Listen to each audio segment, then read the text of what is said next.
Okay. I'm here. Fine. So let's try first of all. This week is Shabbat Chodesh. Shabbat Mevarchin. Motzei Shabbat. What is the special event in Motzei Shabbat this week? This Motzei Shabbat? Yes.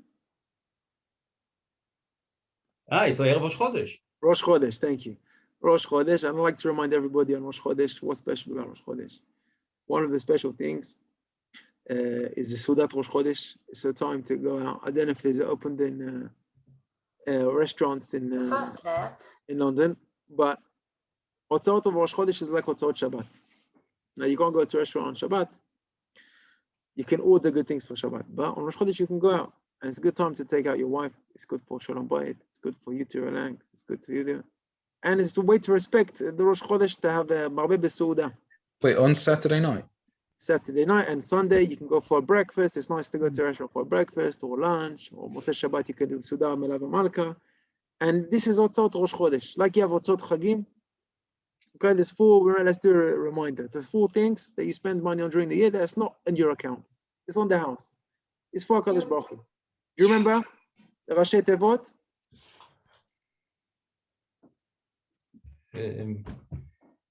ראש חודש, לא זוכר.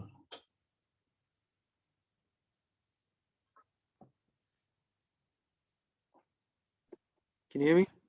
Yeah. Okay, so we say Rashi Tevot Tishrei. What's tough? Tough. Tishrei, Rashi Tevot. Okay, start with Shin. What's Shin? Shabbat, of course. Shabbat, of course. Whatever you spend for Shabbat, it comes back. Okay, Resh. Rosh Chodesh. Rosh Chodesh. Yud. Yom Tov. Very good. What's tough? Torah. Very good. Torah. It's an important one, Torah. So what do I mean by Torah? Torah means you want to buy a new book, Sefer. Study Torah. Oh, how much does it cost? Oh, 20 pounds? No. Forget it. I don't need the book. Huh. You want to download the Shiur Torah. How much it costs? It costs £3. No, that's too much. And it's also with your tzedakah, yes? Yeah. It's also interesting. It's videos. It's also counted as tzedakah. It depends how. It depends how it could be. But also, like say for your children. If you pay Talmid Chacham to teach you. Yes. If you want to pay for Talmid Chacham to teach you, that's also on the account of Limud Torah. You want your son to go to a Jewish school where they're learning privately, they're learning Torah. Costs more money. Go to public school. No. That is on the account of Torah. It's like you're paying for Shabbat, it's the same thing. You want to give a private lesson, a Rebbe, a student, also it's on the account. Anything which is included in Torah, for studying Torah, that's on Hotzot Shel HaKadosh Baruch Hu. So this Sunday is Rosh Chodesh, so that's a reminder to go out and do Sudat Rosh Chodesh. Okay. Second thing, what's the special mitzvah that we have in Rosh Chodesh Nisan? Different. We don't have any other month of the year. Well, it's not Ilanot. We don't. Ilanot. Birkat Ilanot. So Birkat Ilanot, not only on Rosh Chodesh, from Rosh Chodesh. From Rosh Chodesh is a special mitzvah, and we have a bracha to say. God didn't lack anything in the world. Okay, you could have made all the trees the same color, same taste, same flavor. That would be boring. But he made it nice and interesting. And the miracle is of the trees that even once it's dried up and it's died and it's past the winter, it revives. It comes back to life. It blossoms. And that just gives you a new revival, for a new refreshing approach for life. It gives you a new energizing. So this is coming up for the spring. And of course, the message behind that is that I can turn over a new leaf. I can start afresh. I can make myself better. I can improve myself. This is what I do when I'm making the bracha. I'm making bracha b'simcha. So that is the message of the Birkat Ilanot. Okay, let's do a few short halachot about Birkat Ilanot. When is the earliest time to make Birkat Ilanot? And when's the last time to make it? The last time to make it? Last time is on before Shvi של Pesach. So the halacha says היוצא בימי ניסן ורואה אילנות שמוציאים פרחים מברך ברוך אתה השם אלוקינו מלך העולם שלא חסר בעולמו כלום. הוא ברא בו and he created in his world פוריות טובות nice creations, v'ilanot tovot, beautiful trees. Also for after man Pesach. to enjoy. So also after Pesach, the whole month of Pesach, and in fact, I saw one Jew, the last day of Pesach, we were there for Shabbat after Pesach, and he was looking for a tree, so I still haven't done it yet. Don't leave it to the last moment. Do it in the first moment. When's the first opportunity you can do it? In Chodesh Nisan, Aleph Nisan. Halacha, can you do Birkat Eilanot at night, or does it have to be in the day? No, you need to see them. You need to see the Ilanot. Need to see the Ilanot. If it's nighttime and you can't see them, you cannot make a bracha. But what if it's at nighttime and you can see them? Nowadays, people have, I don't know if you see lighting in the garden. They have lights in the garden. You can see the trees at nighttime. Looks nice. Different colors, green, blue. Israel is very common. People have nice gardens. I don't know if you have that in England. But you can see, if you can see their flowers at night, can you make a bracha? And the halacha is yes, you can do halacha. Says you can do even at night. So By the way, there is this amazing app that tells you which flower or which tzemach you're looking at, and if you can use it or not. So I used it really? last year. It's amazing. Yes. So maybe share it with us. Yeah, of course I will. It's I'm just looking at it. Okay. So maybe share us the name or maybe put it up on the group. How many trees do you need for Birkat Eilanot? What's minimum? 2. And if you have 1, you can make a bracha, you can make a bracha. I don't think so, no. No. And you need 2 to be the same or need to be different? It can be the same. Can be the same. Okay. So very good. So there's different levels of halacha here. First of all, there is an advantage to do 2, to have 2 trees, but even 1 is enough. If you have 1 tree, that's enough halacha. But better to find 2 trees. If you don't find 2 trees, you still make the bracha on 1. If you find 1, that's what you make. But you try and find 2. Doesn't need to be the same tree, it can be different. It can be the same. However, mitzvah, meshubach, to find 2 different trees. And there is some people who have a minhag to go outside the city, but also that's not an obligation. So if you can try and find somebody which has, or even, you don't have to go to private, you can go to a public garden if you find it, but it has to be fruit trees. Not trees that are blossoming without fruit. It has to be something which you can edible. Because you're making bracha on fruit that you can enjoy.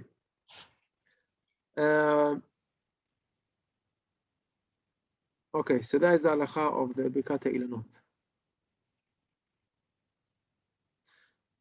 There's another thing about going to a graveyard, Beit Almin. There's a minhag to go on Erev Rosh Hashanah, Erev Rosh Chodesh to graveyard.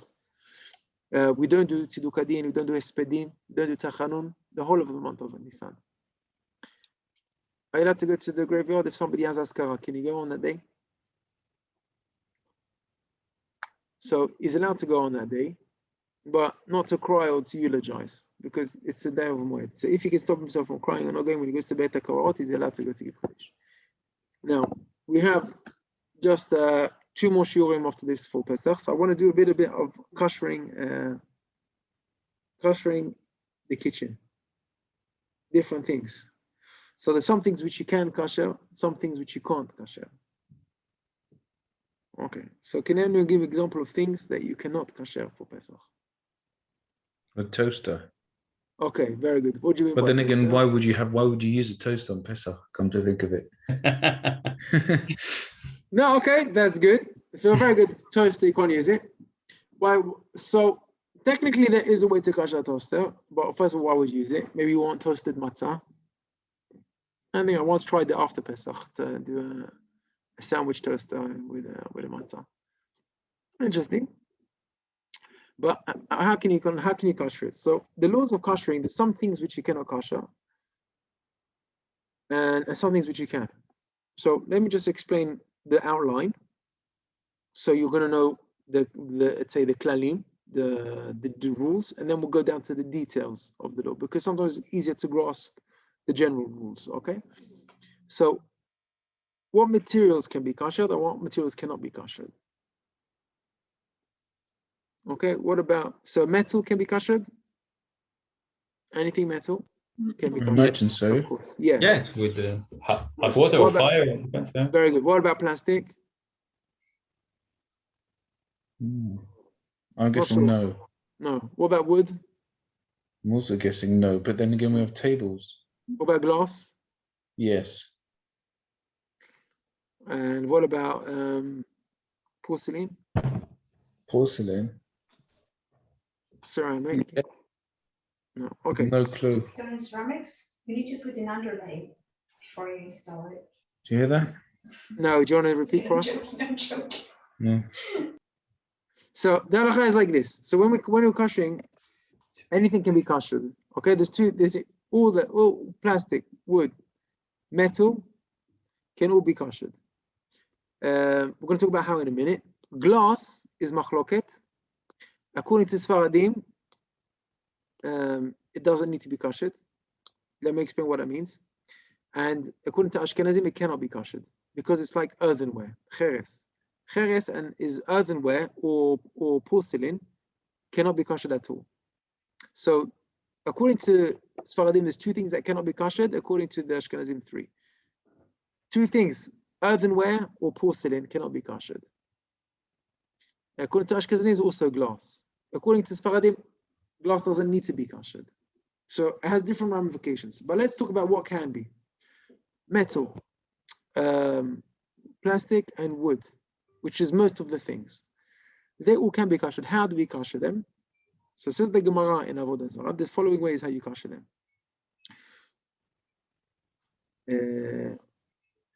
Let me just make one exception to metal, is Teflon. What is Teflon? Can anyone explain what Teflon is? Teflon is types of pots and pans.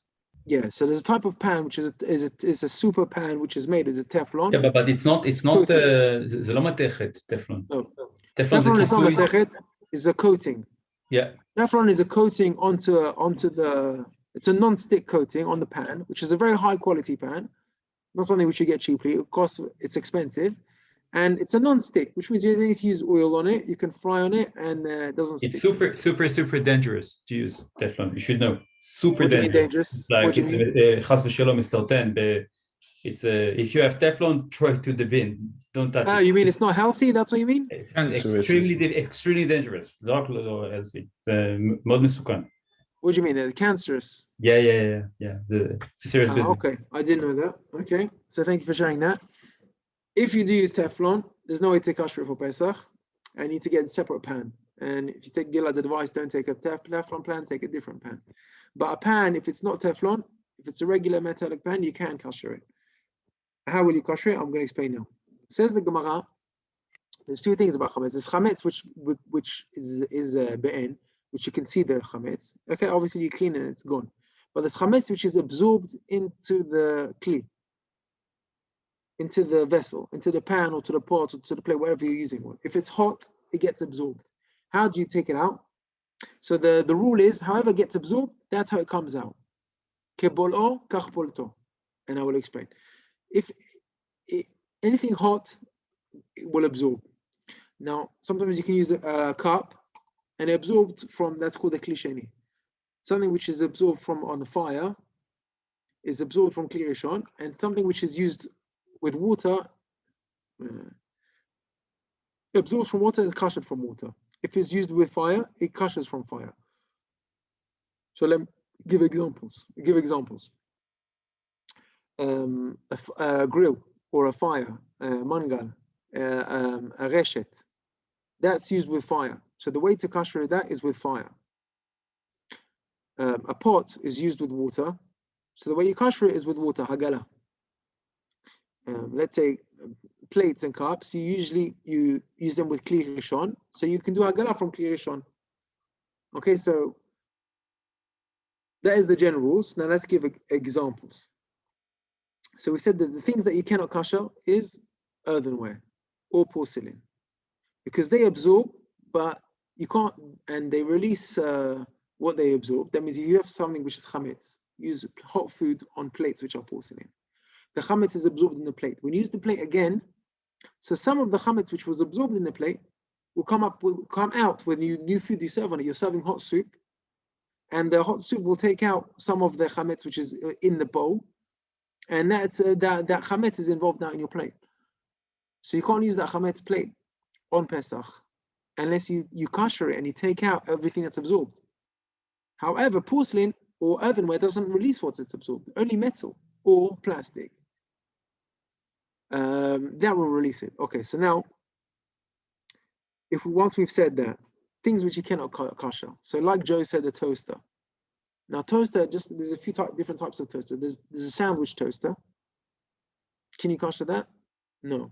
Why? So technically, you could kosher it, but it's not really it's not realistic to kosher. What do I mean? Because it's absorbed by its highest temperature, so that's how it needs to be koshered. And the only way to kosher it properly is by fire. So you would need like a Bunsen burner to burn it and heat it up to the heat of libun, to do libun to get it clean. That would be the toaster. Same thing with the oven. How do you kosher an oven for Pesach? With a blow torch. So maybe I'll explain one more other halakha. There's something which is called pagum. Pagum is if it's absorbed something which is, how much translate pagum?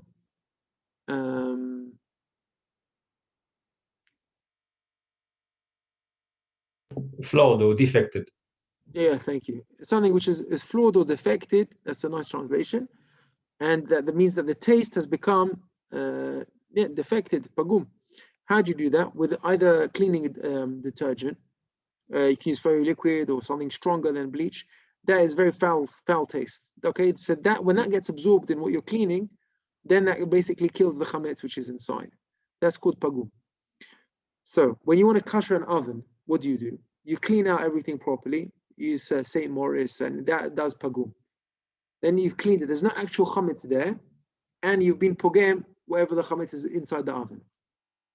Then you turn the oven on the hottest part, and then the oven is kasher for Pesach. The only thing that's not kasher for Pesach in the oven is two things: the oven trays and the oven railing. That means the reshet. How do you say reshet?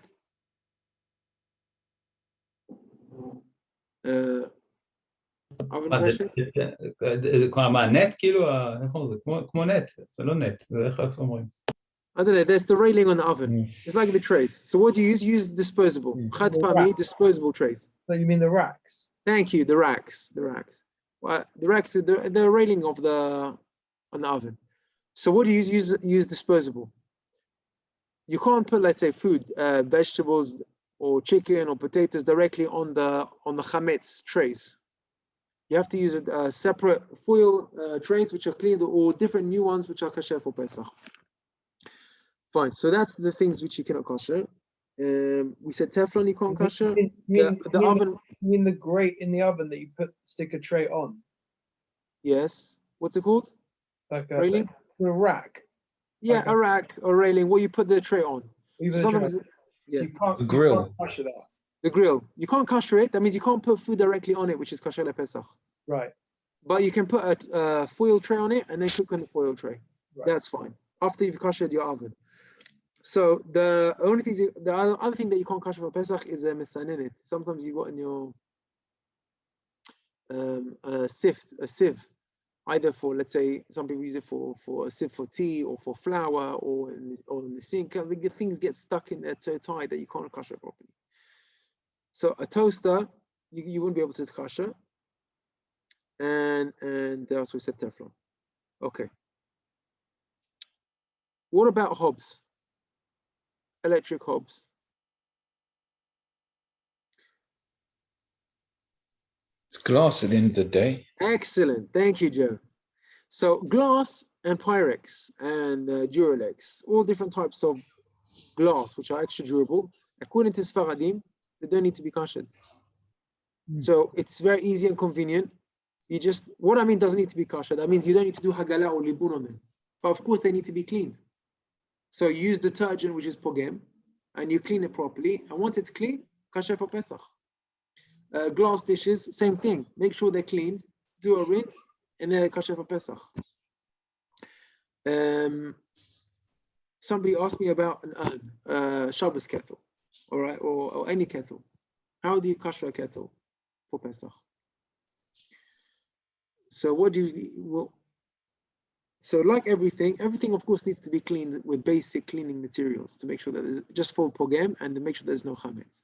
Whether it needs to be cleaned for what it's absorbed, it depends how it was used. If it's used on cold, things which you only use cold, they don't need to be kasher. That means you don't need to do libun or hagala. Libun is when you burn it with fire, and hagala is when you dip it in hot water. Hagala, there's two different types of hagala. There's hagala irui kli rishon, which means you pour it out of boiling water, or dipping it in boiling water. That's hagala. But there is also a way to do it with mediach, right? So, mediach. How can you do mediach? So let's talk about mediach. First of all, you need to kasher your mediach. What is a mediach? Is a washing machine. Not washing machine, dishwasher machine. How do you kasher a dishwasher for Pesach?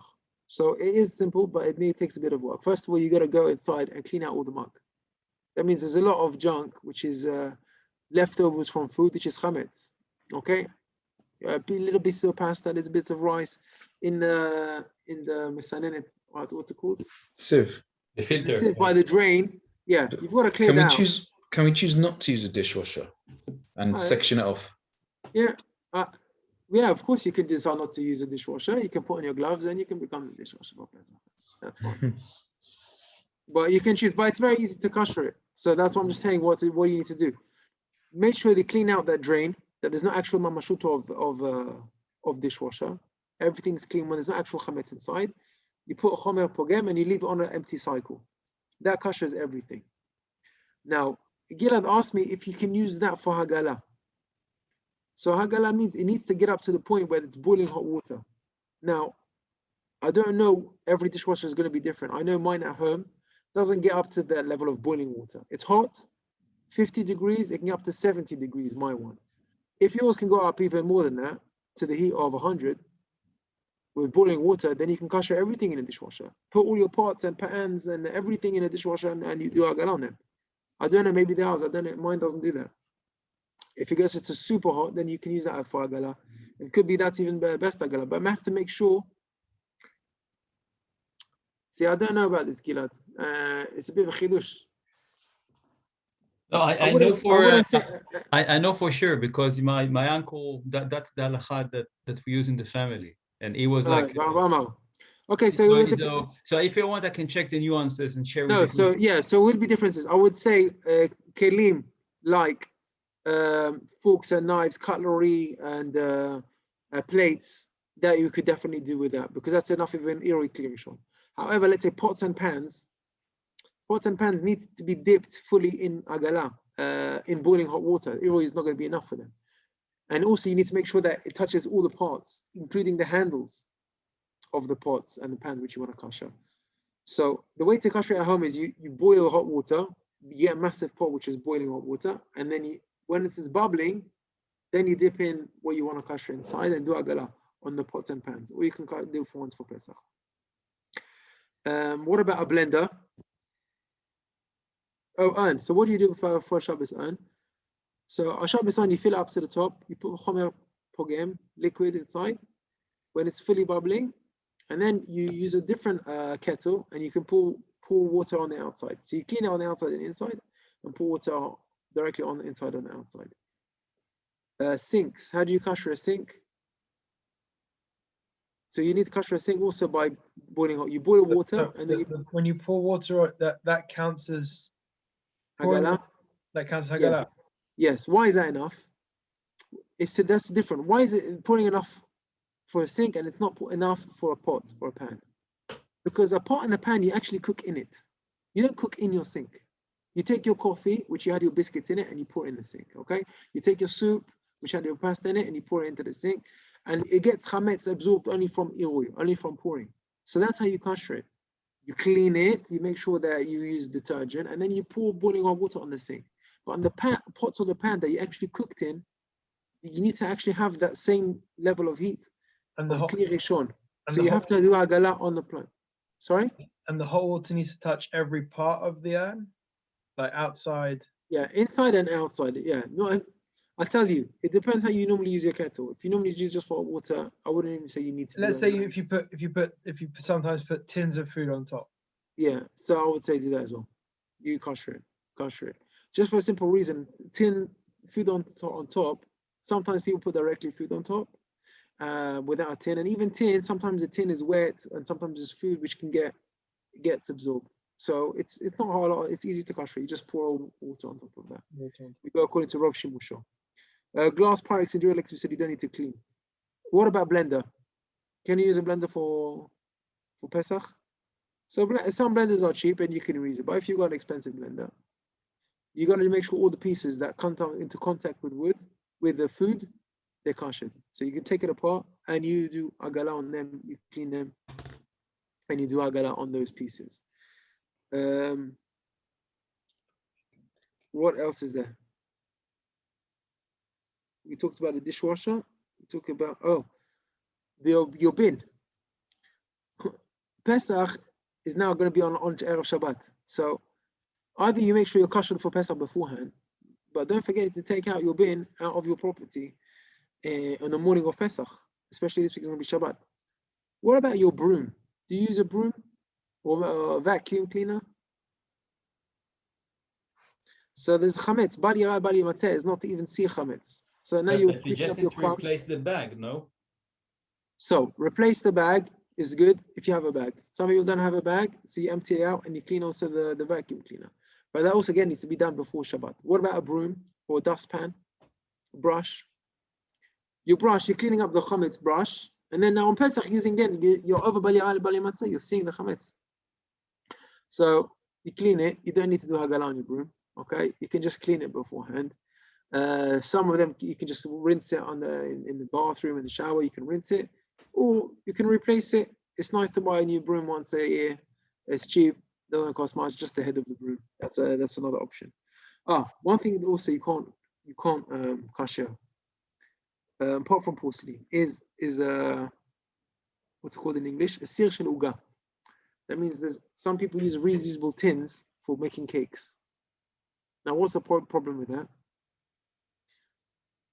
That on a pot, you use water to cook in the pot. So to kasher it, you can kasher it with water.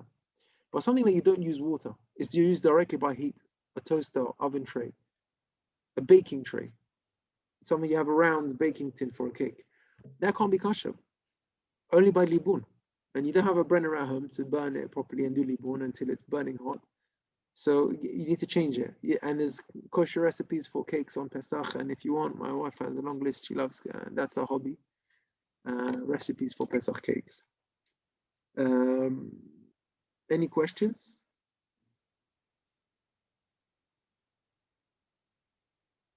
Oh, microwave. Thank you, microwave. Okay. So before I talk about kashering a microwave, I'm going to give my microwave speech about microwave not being healthy. Okay. I threw out my microwave 5 years ago after hearing the following story because I trafed up my microwave. Somebody put in my milky microwave meat in my milky microwave. We had one microwave which was meaty and someone put milk in it. Okay. I went to my rabbi, how do I kasher it? So there's a way to kasher it. But before I tell you how to kasher it, my rabbi said, why do you need a microwave? It's your microwave. I said, well, you want me to have cold food? I don't have cold food. Okay, but there's other ways to heat up. We use a toaster, sandwich toaster. We use a frying pan. We use an oven. There's plenty of ways to heat up food.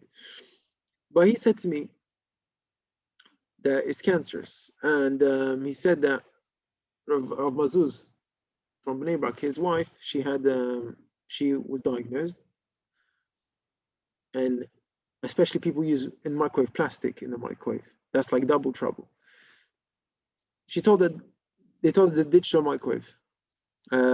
She threw out the microwave. She was cured from cancer. So she was cured, so she brought back the microwave. The cancer came back and she died from cancer. And he said that his wife also, my rabbi asked him, he said his wife was diagnosed and the first thing they did was they chucked out the microwave. And we've been living without a microwave for 5 years and it's healthy, we enjoy food and food gets heated up much better without a microwave. And you can use it, you get used to it. I didn't believe it. I didn't chuck out my microwave straight away. I waited like a month to see if I could survive without it. And then I saw that I can manage, okay, I checked it out. Now, having said that, if you still want to use your microwave, how do you kasher it? So, there is big machloket at poskim. According to some people, you cannot kasher a microwave. And I know people have two different microwaves, and if it gets trafed up, they chuck it in the bin, they buy a new one. However, strictly halacha, according to Rabbi Ovadia, you clean out the microwave with that squeaky clean without any stains or anything inside it, and the dish, and then you put in a glass of water with liquid inside it, detergent, very liquid, and then you put it on heat for 10 minutes or at least maybe 20 minutes until all the water, not all of the water, but some of the water, the whole microwave fills up with like steam of the edim, of the water, and that's pogem all the walls, and then you can use that on Pesach, and you would need maybe to use also covering to cover on it. What you need to cover it? Yeah, let me just check on that 1 second. Yeah, it's a chumrah to cover it. It's a chumrah to cover it. You wouldn't need to cover it. If you've done that and it's steamed up, then it's kosher for Pesach, according to Rabbi Ovadia. That would be enough. But he says you should do a chumrah and use like plastic boxes or glass boxes, like something which is covered up. One wrap inside. Like when you're heating up food, heat up in a closed box. That's why he says it's good to be machmir on that. Hot plate. How do you kosher a hot plate? So a hot plate, platter. So it's going to be difficult this year also because you're having Shabbat food. So obviously Shabbat food is going to be kosher for Pesach. But if you're going to have rolls, we said there's the option of having rolls or pita bread. If you like heating up your bread on the platter, maybe it's better not to have pita. We said there's an option to have matzah. You can have matzah this year. Even though there's a minhag not to eat matzah from Rosh Chodesh, the halacha is only on the day of Pesach not to have it. But the night before you can have matzah, and you can do hamotzi on the matzah, according to Rabbi Ovadia. And on the day, you have your seudah with fried matzah, but not crumbled matzah. You keep the matzah whole, and you fry it. When it has the shape of matzah, then you can do hamotzi on it. So what I said, if you're having pita, you gotta be careful not to heat it up on your platter. If you're having matzah and you kasher your platter, you can heat up your matzah on the platter. That's fine. How do you kasher your platter? So again, you clean it with detergent, PV pogem, and then you do hagala on it, and then you should cover it with foil. Now there's different levels of foil. There's thin foil and there's thick one. There's a few different levels. Try and get a thick one. If you don't get a thick one, maybe double cover it, just to make sure that it doesn't get ripped, and then your kasher food is coming into contact directly with a hot plate. If you forget to cover it, or if your covering gets to rip, that's fine. Just use a tray on top of it, or a pot, or anything else on the dishes. Do you have any questions from the crowd? Just about the ya'eh, I missed that part. What do you do with the ya'eh? The It just needs to be clean. You can clean it in cold water. It just needs to be cleaned. Once it's cleaned, then it's fine. You could replace it if you want to replace it on Pesach, but just to be clean is enough. Yeah. Okay. Thank you. Thank you for that question. Any final questions? No. Okay. So I hope you all enjoyed the shiur. Thank you very much for joining me. Shabbat Shalom. Thank you. Happy Shabbat and happy Rosh Chodesh. And as I'm looking forward to seeing you next